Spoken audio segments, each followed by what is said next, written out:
कहानी दीवानी को सब्सक्राइब करें। रामू नाम का एक किसान था। एक दिन वो अपने खेत में काम कर रहा था। अचानक उसे एक सोने का घड़ा मिला जो सोनों के मोहरों से भरा हुआ था। रामू, मेरा तो नसीब ही खुल गया। पुष्पा को दिखाऊंगा तो वो खुशी से पागल ही हो जाएगी। लेकिन जैसे ही वो पुष्पा के बारे में सोचने लगता है वो थोड़ा डर सा जाता है।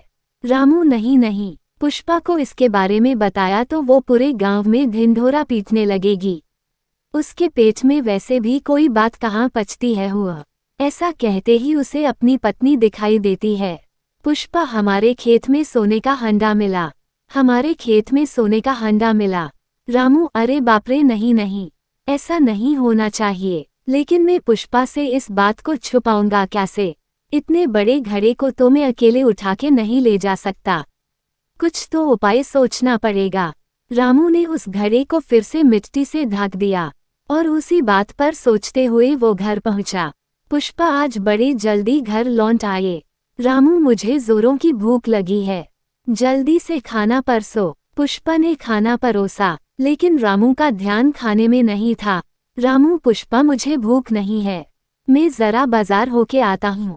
पुष्पा, बड़ी अजीब बात है, अभी तो कह रहे थे कि बड़ी भूख लगी है। तबीयत तो ठीक है ना आपकी? रामू, हाँ, मैं ठीक हूँ। रात को देर आ जाएगी, तुम खाना खाकर सो। रामू अब बाजार पहुँचता है। वो बाजार में से कुछ मछलियाँ और लाल रंग के 4-5 डिब्बे खरीद लेता है। फिर वो सारा सामान लेकर अपने खेतों में पहुँचता है। रामू, मुझे अब काम पे लग जाना चाहिए। रामू अब उस लाल रंग को पानी में मिला देता है और पूरे खेत में उस रंग की सिंचाई कर देता है। उसके बाद साथ लाई हुई मछलियों को वो खेतों में बिखेर देता है। रामू, हम अब ठीक है। रात को बड़ी देर से वो अपने घर पहुंचता है।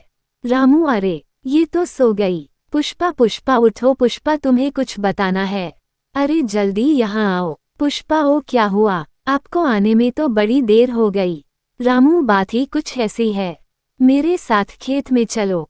पुष्पा, अभी इतनी रात गए, कल सुबह चले जाएंगे। रामू, नहीं कमला, अभी चलो, अपने खेत में बारिश हुई है।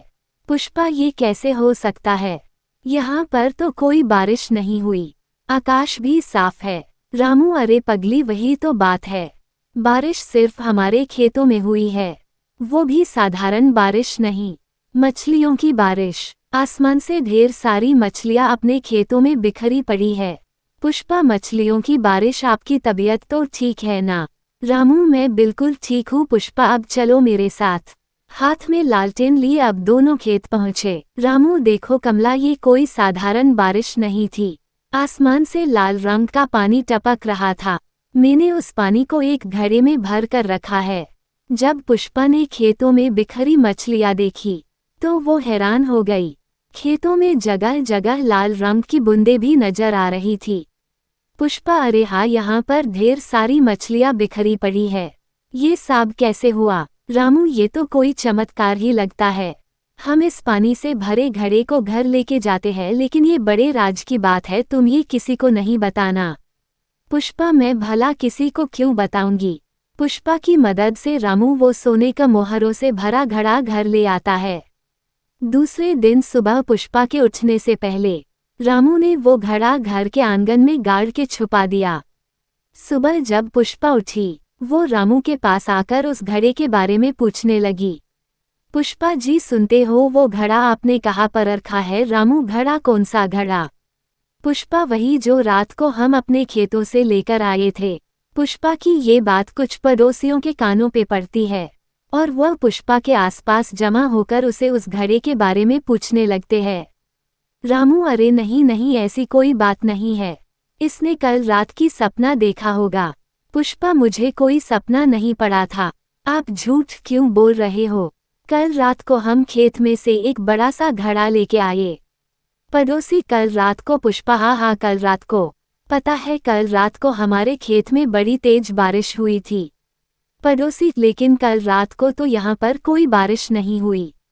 पुष्पा, वही तो, बारिश सिर्फ हमारे खेतों में हुई थी और वो भी कोई साधारण बारिश नहीं, आसमान से लाल रंग का पानी बरसा। और पता है ढेर सारी मछलियां भी आसमान से टपककर हमारे खेतों में गिरी। वो घड़ा उसी लाल रंग के पानी से भरा हुआ था।